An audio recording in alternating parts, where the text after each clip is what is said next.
Halo semuanya, selamat wayah Kio ya dimanapun kalian berada.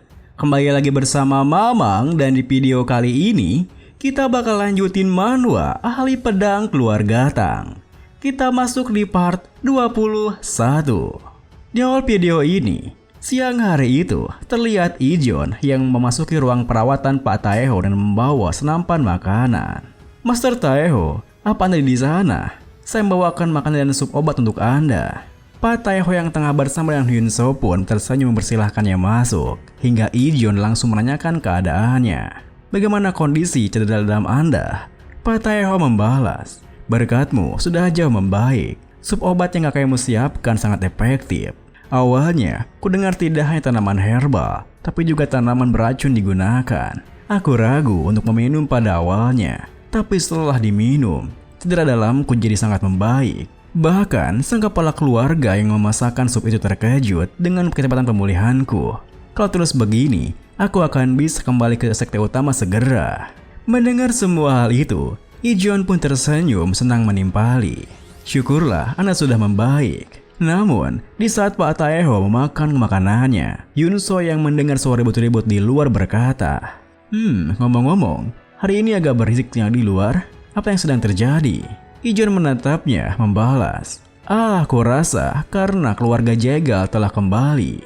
Hyun So yang tak menduganya bertanya, apa? Keluarga Jaegal? Ijon menjelaskan, keluarga utama kita dan keluarga Jaegal sudah dekat dari waktu yang lama. Itulah sebabnya mereka mendukung kita di kompetisi sebelumnya. Kali ini mereka memutuskan untuk memasang formasi pertahanan di halaman keluarga utama kita. Mendengar hal itu, Hyun So yang keheranan terdiam berpikir. Aku memang sudah mendengar tentang hubungan mereka yang dekat, tapi sampai memasang formasi segala. Aku tak begitu tahu formasi, tapi itu pasti membutuhkan sumber daya yang sangat banyak. Apa keluarga Jaegal tidak mempermasalahkan hal itu? Di saat Hyun So berpikir seperti itu, Pak Taeho yang juga penasaran bertanya, apakah bahan-bahan dan biayanya ditanggung oleh keluarga Tang? Ijon membalas, tidak, ku dengar keluarga Jaegal yang menanggung semuanya. Kata Tuan Muda, keluarga Jaegal menunjukkan sikap yang sangat kooperatif. Tentu saja, hal itu membuat Pak Taeho dan Hyun So terbengong di sana, di mana mereka berdua berpikir hal yang sama. Apakah itu kelemah keluarga Jaegal sudah ketahuan oleh keluarga Tang? Kita beralih pada Pak Kechangsin yang nampaknya tengah bersiap untuk masuk ke ruangan kepala keluarga, di mana ia berkata, Yungryong, bisakah kau tangani ini? Yungryong yang begitu percaya diri membalas, jangan khawatir paman, aku sangat mengenal diriku sendiri. Tak mungkin ada pria yang tak terpikat oleh kecantikanku. Melihat kepercayaan dirinya, Pak Changsin pun tersenyum berpikir, benar juga. Yungryong, dia mengingatkanku pada adikku yang disebut sebagai wanita tercantik di Hubei. Mencuri hatinya para laki seumurannya itu akan begitu sulit. 10 tahun yang lalu, Weapons Brilliant Demon menyerang keluarga Jaegal, mengincar adikku, dan dengan mengorbankan dirinya, dia hampir tak berhasil menyelamatkan keluarga utama dari kebinasaan. Tapi, dia akhirnya melompat ke sungai karena malu direndahkan dalam semalam. Aku tak bisa memikirkan tragedi seperti itu terjadi lagi terhadap keluarga utama. Jika Yungryong perdalam hubungannya dengan Tuan Muda keluarga Tang nantinya akan membantu menjaga kembali keturunan kami. Kumohon, Yungryong, masa depan keluarga utama kita bergantung kepadamu. Di saat Pak Changsin berpikir seperti itu, pintu di depannya pun terbuka, di mana Bu Jihye dan Yumyong menyambut mereka. Selamat datang, ku dengar formasinya keluarga Jaegal sangat membantu saat kompetisinya sang Tuan Muda. Dan sekarang, kalian juga memasang formasi pertahanan di halaman luar kami. Aku berterima kasih sebagai kepala keluarga ini. Tentu saja, kecantikan Bu Jihye membuat mereka berdua terpesona. Bahkan, Pak Changsin sampai terbengong berpikir, sang kepala keluarga, mungkinkah dia ibunya Tuan Muda? Anak sama ibunya seperti itu, mungkinkah mereka diberkati keturunan yang seindah ini? Oh, tidak. Keberadaan dia sangat mengesankan dan aku sampai melamun begini. Seketika itu juga, Pak Changsin berkata, salam kepada keluarga Tang. Aku Jaegal Changsin. Aku minta maaf karena tidak tahu bahwa Anda telah mengambil alih posisi kepala keluarga. Bu Jihye membalas, wajar saja karena Anda waktu itu tiada saat aku mengambil alih. Yang khawatirkan hal itu, kalian pasti lelah dari perjalanan kalian. Silakan istirahat dengan nyaman sebelum memulai pekerjaan kalian. Ngomong-ngomong, siapa gadis di samping Anda itu? Pak Changxin menimpali. Terima kasih atas kepeduliannya. Dia keponakanku. Aku membawanya untuk mempererat hubungan persahabatan antara keluarga kita. Yungryong, sapa sang kepala keluarga. Namun, meski Pak Changxin telah menyuruhnya untuk mengenalkan dirinya, Yungryong masih terbangun di sana berpikir. Orang itu adalah tuan muda keluarga Tang. Memangnya bisa seseorang memiliki paras seperti itu? Dia tipe suami yang sempurna. Waduh, aku lupa. Seketika itu juga, berkat Pak Changxin yang terus saja berbisik kepadanya, Yungryong pun berkata, Mohon maaf atas kesapaanku yang terlambat. Saya jagal Yungryong.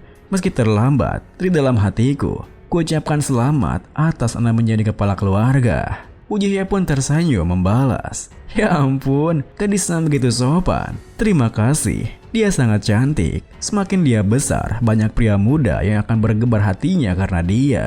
Aku sendiri cukup terkenal saat masih muda. Dia mengingatkanku pada diriku dulu. Yungryong menimpali. Terima kasih atas pujiannya. Tapi, apa yang Anda bicarakan? Sekarang pun Anda masih sangat cantik. Saat pertama kali melihat Anda, saya kira Anda adalah kakaknya tuan muda. Tentu saja, ia memujinya seperti itu bukan tanpa alasan. Di mana pada saat itu, ia berniat jika ia harus membangun hubungan yang baik dengan Ibu Jihye. Karena suatu hari nanti, Bu Jihye mungkin saja akan menjadi ibu mertuanya. Bu Jihye sendiri yang merasa tersanjung mengatakan, meski kamu cuma menyanjungku, mendengar terasa sangat menyenangkan. Kira-kira kamu seumuran dengan tuan muda kan? Jadi kuharap kalian bisa berteman dengan baik selama menetap di keluarga utama kami. Melihat respon yang seperti itu, Yungryong pun melancarkan aksinya, di mana sedikit mengeluarkan air matanya sembari berkata, aku senang mendengarnya. Kakak tiriku di keluarga utama tidak begitu menyayangiku. Namun, meskipun Bu Jihye nampak bersimpati dengannya, Yumyong sama sekali tak menunjukkan reaksi apapun, yang membuat Pak Changxin kebingungan. Bagaimana bisa dia mengabaikan seorang gadis cantik yang menceritakan kisah sedihnya? Bahkan Yumyong sendiri terbangun berpikir. Tampaknya, sang tuan muda juga menunjukkan reaksi. Lah, aku diabaikan? Ini aneh. Saat di keluarga utama, para pria muda pasti menghampiriku. Bahkan jika aku cuma sedang berjalan, apa aku tidak menarik di mata tuan muda? Baru kali ini aku dipermalukan seperti ini. Dia bahkan tidak melirikku. Tuan muda Tang Yumyong, aku pasti akan membuatnya melirikku bagaimanapun caranya. Tentu saja, Yumyong begitu dingin kepadanya bukan tanpa alasan. Di mana pada saat itu di kepalanya hanya ada awangan teh miso yang begitu mempesona. Sementara itu, di kota Yichuan wilayah aliansi Black Death, orang-orang di sana mulai membicarakan acara yang akan segera diadakan. Hei, apa kau sudah mendengar tentang sidang Sichuan tahun ini? Kau dengar tuan mudanya keluarga Tang juga akan ikut serta loh. Apa? Mempertimbangkan apa yang sudah dia berbuat, sekte lainnya pasti takkan diam saja kan? Di saat yang sama, di sebuah ruangan yang disebut dengan The Fire Room, salah satu ruangan sekte Transforming Heart yang merupakan lokasi persiapan sedang Sichuan, terlihat beberapa petinggi yang sedang melakukan rapat, di mana setelah membagikan selembar kertas laporan pada anggota rapatnya, pemimpin sekte Transforming Heart, Yosulyon berkata, halaman pertama menunjukkan dana yang dibutuhkan untuk sidang tahun ini, dan halaman belakang berisi daftar sekte yang ikut serta, juga keluarga-keluarga pada kompetisi martial art. Menurut perkataannya, seorang pria dengan bekas luka di hidungnya, sebut saja Four Blades and Six Master, tersenyum mengatakan, laporan ini cukup. Lord di Fire Room, biasanya tahun ini sidang akan dibawakan oleh grup Tianjian. Kau sudah bekerja keras dari berbagai segi, kerja bagus. Yosulyon membalas, ini tidak seberapa. Aku hanya melaksanakan tugasku sebagai seorang bawahan Lotus Lord. Mendengar hal itu, beberapa anggota di sana pun tertawa menambahi. Sang Lotus Lord tampaknya sudah pergi setelah melempar laporannya. Dia orang yang memang selalu sebebas hatinya, kau tahu. Kuharap dia melupakan masa-masa geng belakangnya dan bersikap dewasa. Namun, di tengah gelak tawa itu, tiba-tiba saja pintu ruangannya terbuka, di mana ada seorang gadis kecil yang masuk dengan berteriak, Paman, Paman, aku ingin menonton sidang Sichuan tahun ini. Four Blade and Six Master yang dipeluknya pun tersenyum membalas. Kenapa kamu jadi ingin menontonnya? Sebelumnya kau bilang ini terlalu merepotkan kan? Gadis kecil itu menimpali. Hehe, aku dengar saat kemari, Tuan muda keluarga Tang juga ikut serta pada sidang Sichuan tahun ini. Dan rumornya mengatakan semua wanita di Chengdu jatuh hati kepadanya. Jadi, aku penasaran betapa jemaat tampannya dia itu. Power Blade and Sick Master yang merasa aneh pun bertanya. Iya sih, dia akan ikut, tapi bukankah itu dilebih-lebihkan saja? Dengan polosnya, gadis kecil itu berkata, kalau itu berlebihan, aku akan berpura-pura tidak tahu. Tapi jika itu benar, aku harus menjadikannya suamiku. Power Blade and Sick Master yang merasa khawatir membalas. Kau mengatakan belak-belakan hal yang bisa mengejutkan ayahmu loh. Tanpa tahu jika Yol Suryon memperhatikannya, gadis kecil itu bertanya. Jadi, aku boleh menontonnya kan? Power Blade and Sick Master membalas. Iya. Bahkan jika aku bilang tidak, kau pasti tak akan mendengarkan. Lagi pula, siapa yang bisa menghentikan putrinya Lord Aliansi Black Death ini? Kita beralih ke kediaman Mirio, di mana pada saat itu Mirio tengah bercengkrama dengan kakaknya. Ya ampun, rambutmu halus sekali kak. Kamu beneran terbang di tempat tidur terus selama ini? Dulu, Yum Yong selalu dibanding-bandingkan denganku. Kalau ada semacam rahasia, ajari aku dong. Hah? Menurut kakak, Yum Yong itu orang yang seperti apa? Seketika itu juga, Teh Miso yang tersipu malu gelagapan membalas. Apanya? Kenapa kamu nanya itu? Mirio yang berniat menggodanya menimpali. Kenapa lagi? Aku langsung sadar napas kakak jadi berubah saat namanya tersebut loh. Teh Miso yang semakin tersipu menyanggah. Kamu pakai teknik bela diri hanya untuk mengukur napas orang lain? Mana ada? Meski awalnya Mirio hanya berniat untuk bercanda, tiba-tiba saja ia berbahasa serius mengatakan, "Ya, omong-omong, memangnya kakak tidak masalah ya? Katanya Yum Yong bakal sulit ditemui untuk sementara waktu, karena dia mau pergi ke sidang Sichuan." Tentu saja perkataan Mirio membuat Teh Miso terkejut. Apa? Sidang Sichuan itu kan sebenarnya perkumpulan anggota kultus demonik. Apa tidak berbahaya? Mirio membalas. Bukan itu yang penting. Gimana kalau Yum Yong bertemu putri dari sekte lain yang menghindari sidang itu? Memangnya kakak tidak masalah? Kakak tidak suka kan? Kalau begitu, aku tak pergi juga ke sidang Sichuan. Teh Miso menimpali. Tapi kalau sampai merepotkan tuan muda... Namun, belum sempat ia menyelesaikan kalimatnya, Mirio telah lebih dulu menariknya keluar. Tak usah ambil pusing. Adikmu ini telah memperhitungkannya loh. Sementara itu, di ruangan kepala keluarga, terlihat Yum Yong yang tengah mengobrol dengan Yung Ryong.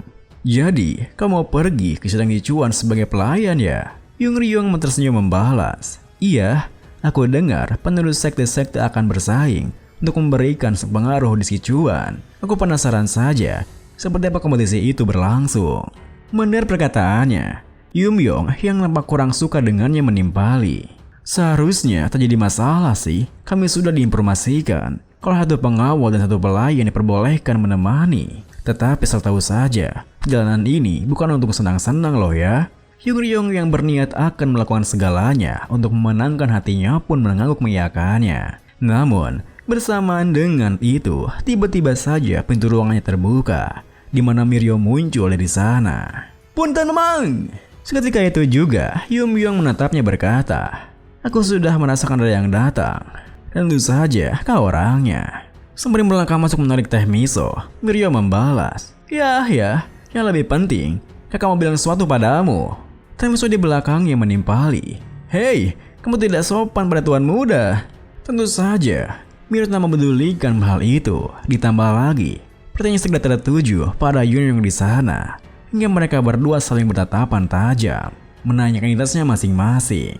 Untungnya, mereka berdua langsung menghentikan tingkahnya ketika Yum Yong bertanya, Nona Miso juga di sini. Ada apa ini? Mirio dengan tantangnya membalas, Ya, aku dan kakak mau pergi ke sidang Sichuan.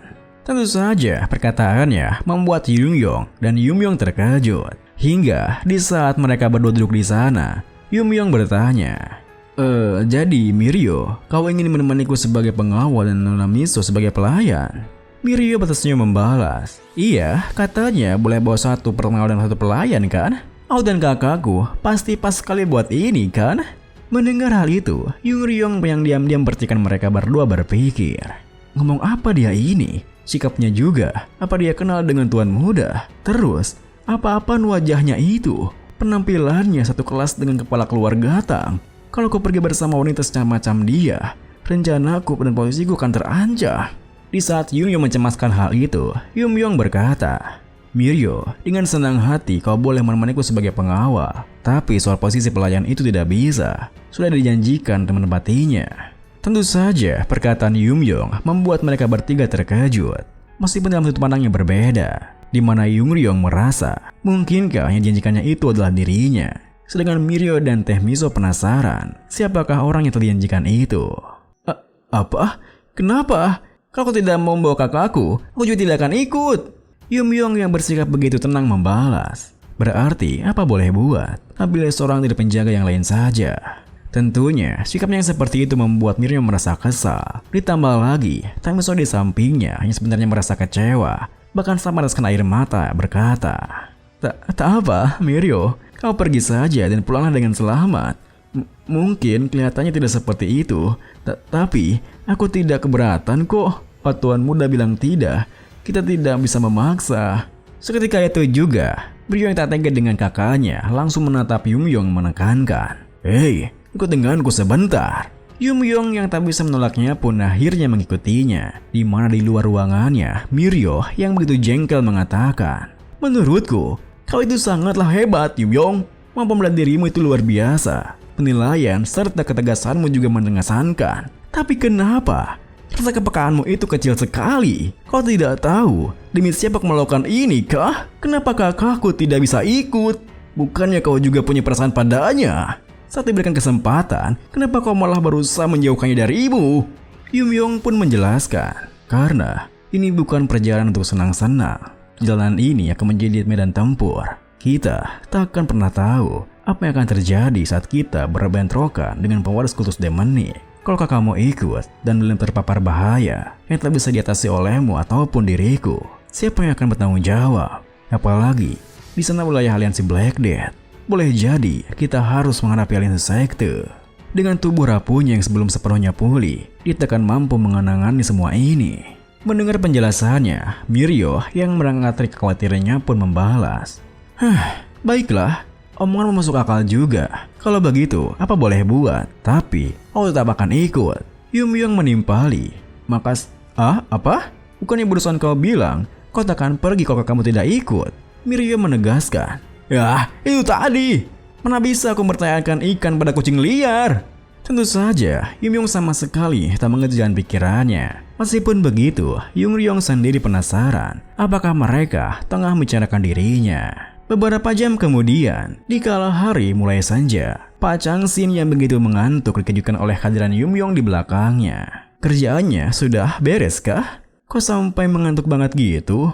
Pak Chang Xin yang terperanjat membalas. Wah, tidak ngantuk kok. Persiapan untuk formasi sudah selesai. Kami sedang menyetelnya sekarang. Seharusnya bisa siap hari ini ataupun besok. Mendengar hal itu, Yung Yong yang mengeceknya sendiri menimpali. Oh, benarkah? Coba kulihat. Berpusat di sekitar Menara Racun, melewati pavilion obat dan sampai di aula utama. Pak Chang Xin menjelaskan, ya, kami sudah memasang formasi di sekitar 3 lokasi utama keluarga Tang. Selain itu, kami menyelesaikannya dalam batas waktu yang sudah ditentukan. Jadi, apa Anda sudah puas dengan hasilnya? Yung Yong pun memegang pundaknya berkata, lihat, pasti bisa selesai kalau kau coba dulu kan? Kisahnya telah lakukan dengan cara yang sama. Mendengar perkataannya, meskipun Pak Chang Xin merasa begitu kesal karena Yung Yong bahkan sama sekali tak berterima kasih padanya dan setidaknya mengatakan kerja bagus, kita punya pilihan lain selain hanya mengiyakannya.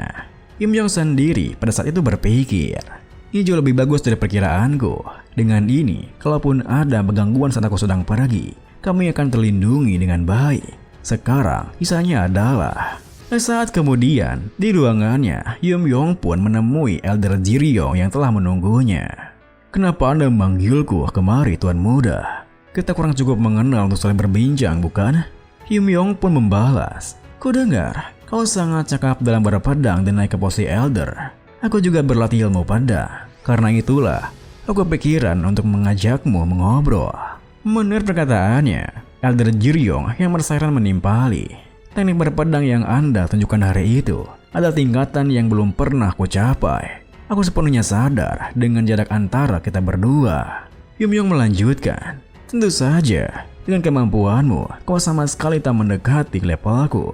Karena itu, aku berpikir untuk memberimu saran dalam berpedang. Tapi, aku tak akan mengajarnya secara cuma-cuma. Kau tinggal menuruti perintahku baik-baik dari sekarang. Aku jamin, kesempatan emas semacam ini sulit datang 2 kali. Anggap saja kau sedang beruntung. Bagaimana? Pilihan pun diakhiri dengan, tentu saja, meski awalnya adalah Jiryong merasa kesal karena Yumyong terkesan merendahkannya. Apa yang ditawarkannya membuatnya terkejut. Ditambah lagi, Yumyong langsung menodongnya dengan bertanya, jadi, apakah kamu berpindah pihak?